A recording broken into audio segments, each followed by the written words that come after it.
지난 5일 새벽이었죠. 면허 취소 수준의 음주 상태에서 교통사고를 냈던 문다혜 씨.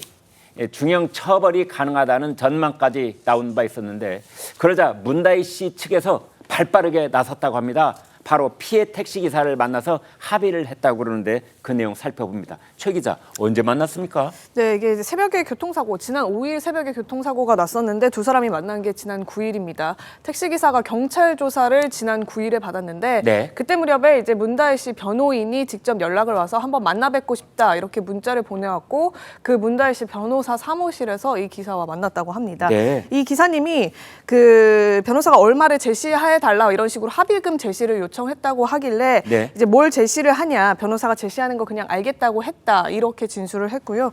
그러면서 이제 결국에는 그 합의금을 받은 상태로 합의를 했다라고 밝혔습니다. 다만 네. 이제 액수는 얼마인지에 대해서는 공개하지 않은 상황이고요. 예. 이 지금 합의가 성사된 것이 지난 5일 새벽 교통사고 당한 이후 나흘 만이고 아직 그 문다혜 씨의 그 경찰 조사 일정에 대해서는 조율되지 않은 상태입니다. 네.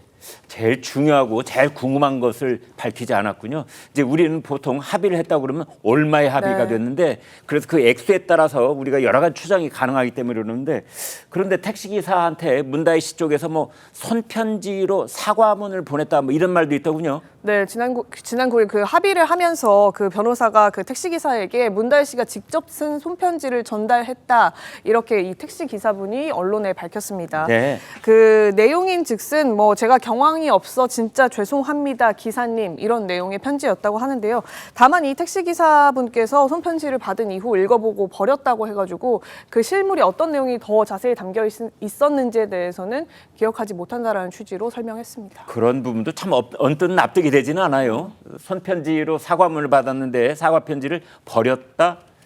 뭐 실제로 그랬는지 아니면 다른 이유가 있었는지 지금부터 좀 따져보도록 하겠습니다. 양은경 변호사님, 이런 경우에 교통사고, 뭐 목톡증이 있다, 뭐가 이러고 바로 병원으로 가기도 하고 좀 뭐 병원에 그냥 오랫동안 누워 있기도 하고 그런 경우가 많잖아요. 그래서 문제가 되기도 합니다만 이런 경우에 합의금 어느 정도로 추정해 볼 수 있습니까? 2주 나왔다 그랬잖아요. 네. 2주 나왔으면은 사실 뭐 보통 뭐 300 정도 뭐 그 정도가 보통 수준이고 좀 네. 많이 준다 그러면 한 500 정도 뭐 그 정도일 텐데. 거기에는 치료비, 그다음에 위로금 이런 것들이 포함되는 그렇습니다. 겁니까? 다 포함이 되는 거고요. 그런데 사실 이 사건 같은 경우에는 그보다 더 많이 줬을 수 있다. 물론 추정이긴 하지만. 아, 왜요? 왜냐하면 이게 죄명이 걸려 있습니다. 아, 이게 음주운전 말고 위험운전치사상을 추가로 적용 검토한다는 얘기가 있었잖아요. 네. 위험운전치사상 같은 경우에는 이제 음주나 약물의 영향으로 정상적인 운전이 불가능할 때 네. 형이 확 높아집니다. 징역 1년에서 15년으로 어. 법정형이 그렇게 돼 있거든요. 네. 그런데 이거를 만약에 합의를 해서 진단서를 안 내고 네. 상해를 안 입었다고 하게 되면은 네. 치사상이잖아요. 상이 예. 빠져버려서 이 혐의가 빠져버릴 수가 있어요. 예. 그러니까 이렇게 중요한 법 적용이 달린 것이라서 통상적인 합의금보다는 훨씬 많을 수 있다. 그런 예상해봅니다. 근데 지금까지 확인된 것은 아무튼 이제 문다혜 씨 측하고 이 피해 택시 기사하고 합의를 했고 돈이 오간 것으로 그렇게 확인이 되고 있는데 그럴 경우에 이면 합의서에다가 돈 액수를 밝히면 이런 것들이 다 무효가 됨 이런 거 썼을 가능성이 있습니까? 그런데 뭐 그럴 쓸 수가 있지만은 뭐 합의 네. 내용 비밀로 한다라고 비밀 약정을 할 수는 있는데 네. 그렇다고 해서 합의서를 제출을 했는데 이 합의서 자체가 무효가 되기는 조금 어렵겠죠. 네.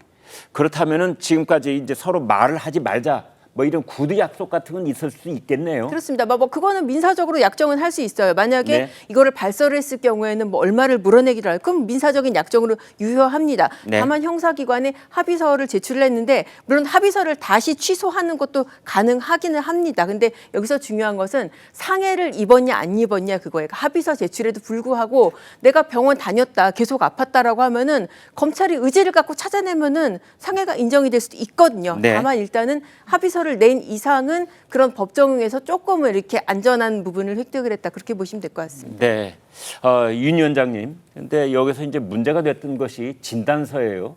그러니까 피해 택시기사가 병원으로부터 진단서를 받았는데 안 냈을 가능성이 있고 아예 진단서 자체를 발급을 안 받았을 가능성이 있는데 지금 상황이 어떻다고 봐야 됩니까? 진단서 발급받을 때 또 돈이 들어가요. 그래서 아마 그렇긴 합니다. 네. 받아놨을 리는 없고 네. 그래서 이제 상해 진단서의 의미가 예. 사실은 이제 증거거든요. 상해를 입었다는 그 증빙 자료예요. 네. 그러니까 변호사님 말씀처럼 상해를 입었다는 증빙 자료는 여러 가지가 있을 수 있죠. 내가 치료받았다는 치료 내역. 네. 치료 내역 같은 경우에는 국민건강보험공단에 기관 접수 요청을 하면 경찰이 만약에 받아볼 수 있어요. 네. 그러니까 투약 내용이라든가 치료 내역이 있으면 그건 상해죠. 네. 그러니까 진료 자체만 본 거는 문제가 안 되지만, 네. 그러니까 만약에 경찰이나 검찰이 의지를 갖고 해당 자료 요청을 하게 되면 확인할 수는 있어요. 네. 근데 어쨌든 그렇게까지는 보통 안 하는데 네. 이제 상해 진단서가 제출이 안 돼 있으면 상해가 인정이 안 되고 네. 그렇다면 교통사고 처리 특례법상의 과실치상은 안 돼요. 이거 5년 네. 이하거든요. 예. 그리고 말씀 주신 대로 이제 위험운전치상죄는 안 되기 때문에 네. 1년에서 15년이에요. 네. 1,000에서 3천만 원이고 상당히 높습니다. 네. 그게 떨어지면 만약에 그게 적용이 안 되게 되면 그냥 도로교통법상의 음주운전죄만 적용이 되는데 그것은 1년에서 2년 사이고요. 네. 500에서 1,000만 원 사이기 때문에 상당히 차이가 크죠. 네. 그러니까 변호사가 저렇게 하는 것은 정당한 변론 방법이에요. 그러나 다만 이게 이제 문제가 있죠.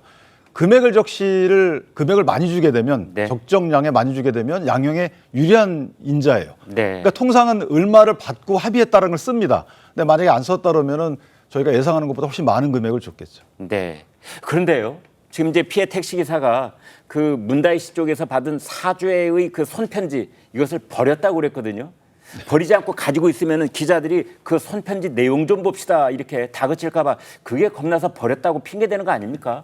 손편지를 글쎄요 제가 궁금하거든요. 도대체 어떤 표현으로 사죄를 했을까? 버리지는 않고 통상은 저렇게 피해자에게 네. 사과를 했다는 입증 자료거든요. 네. 저것은 유리한 양형 자료예요. 그래서 예. 탄원서를 이제 통상 합의 볼 때 처벌불원서하고 합의서하고 탄원서까지 씁니다. 네. 그러니까 탄원서에는 그 피의자가 나한테 이렇게 사과를 했습니다라고 그 내용까지 써요 보통은. 네. 그러면 훨씬 더 유리한 양형인자이기 때문에. 근데 그걸 버릴 리는 사실은 없죠. 굳이 버릴 이유가 뭐가 있겠습니까? 네. 그러니까 아마 사과 내용이 조금 더 본인이 스스로 인정하는 거가 되고 그러면 언론에 그게 공표가 되면 문다희 씨에 대한 언론의 대중의 비판이 가해지기 때문에 네. 그런 이유 때문에 아마 버렸다고 하지 않았을까라는 개인적인 추측을 합니다. 실제로 버렸을지 여부는 모르겠다. 뭐 버렸을 수도 있고 그러나 굳이 그걸 버릴 이유가 있을까요? 문다희 씨 측이 피해 택시기사와 합의하면서 중형을 피한 것으로 보이지만 지난 5일 음주 사고 당시 문다희 씨는 상태가 아주 안 좋았던 것으로 그렇게 나중에 조금씩 더 밝혀지고 있습니다. 합의만으로 중형을 피하는 게 능사인지는 의문이 들게 합니다. 사고 당시 문다희 씨를 가장 가까이에서 본 택시기사가 당시 문다희 씨 상태에 대해서 이렇게 말했습니다. 혀가 구부라져서 말을 못할 정도였다. 자, 최 기자, 이런 얘기가 계속 나오고 있군요. 네, 맞습니다. 당시 이 택시기사가 증언하기로는 혀가 구부러져서 말 자체를 하지 못했다 이렇게 얘기를 하면서 그 당시 차량에서 내려서 만났을 때 술 냄새 자체도 많이 풍겼다고 합니다. 네. 그러면서 대화하는 도중에 눈이 감길 정도였으니까 만취 상태로 보였다라는 취지로 설명을 하기도 했고요. 그러면서 이제 문다희 씨가 기사님에게 기사님이 문다희 씨에게 이거 어떻게 해야 하겠느냐, 그러니까 문다희 씨가 어떻게 했으면 좋겠느냐 정도의 이제 짧은 얘기만 하고 결국에는 이제 경찰 신고로 돌려야겠다. 왜냐면 이게 운전자 음주가 너무 명확하기 때문에 음주 사고로 신고를 해야겠다라는 취지의 마음을 먹었다라고 진술을 했습니다. 그러면서 이 택시 기사님이 또 말씀하시기로는 만약에 이제 그 택시 기사 같은 경우에는 그 손님을 태우고 출발하려던 도중에 바로 부딪혔거든요. 네. 한 20-30km 정도 서행하던 중에 이제 좌회전하면서 속도를 올리는 문다희 씨 차량과 부딪혔는데 택시 기사님은 만약에 나를 부딪혔으니 망정이지 지나가던 행인을 부딪혔으면 더 큰 사고가 날 뻔했다. 차라리 내 차량과 부딪힌 게 다행이다. 이런 취지로 말하기도 한 것으로 알려졌습니다. 네. 오늘 나와 주신 이제 신현영 전 국회의원께서는 사실은 현역 의사이시기도 합니다.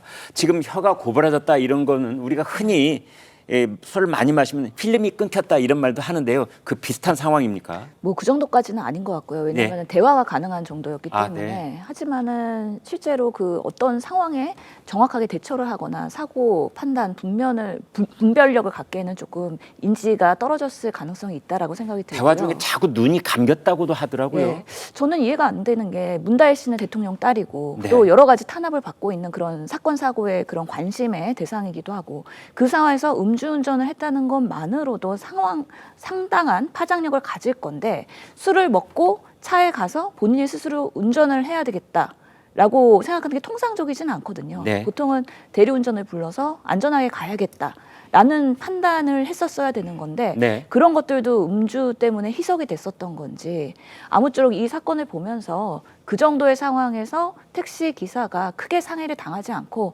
또 의료적으로 보통은 교통사고 당하면 과잉 대응을 할 수도 있거든요. 뒷목 잡고 진짜 들어 누울 수도 있는데 그러지 않고 이런 상황에서 그래도 정도껏 대응을 하는 거에 대해서는 좀 다행인 거라고 생각이 들긴 합니다. 네. 최 교수님, 예. 이제 이런 국면에서는 사실은 이제 자식을 키우는 많은 분들은 이런 생각 들 거예요. 문재인 전 대통령의 마음은 지금 어느쯤에 가 있을까? 가령 딸에 대한 원망, 책망 이런 쪽이 더 클까? 아니면 이런 방송을 계속하고 있는 언론을 더 원망하고 있을까? 어떻게 보세요? 저 같으면 언론을 더 원망할 것 같아요. 그렇습니까? 저도 이제 아버지 입장이고 그런데 네. 이게 문다혜 씨가 이건 일반인으로 취급해야 될 것 같아요. 예. 그리고 대통령 딸이다 보니까 전직 대통령 딸이다 보니까 많이 다루고 있는 거거든요. 네. 이런 사건이 많이 있는 걸로 제가 알고 있는데 네. 그러니까 문 전 대통령께서 내가 뭐 그분의 심정을 알 수는 없죠. 알 필요도 없는 것이고 그렇지만 이제 그 물어보시니까 질문을 하시니까 제가 드리고 싶은 말씀은 문 전 대통령이 재임 때 음주운전은 살인행위다 이런 얘기했죠. 그랬었죠. 당연히 지금도 뭐 그 생각은 변함이 없을 거예요. 네. 문 전 대통령이.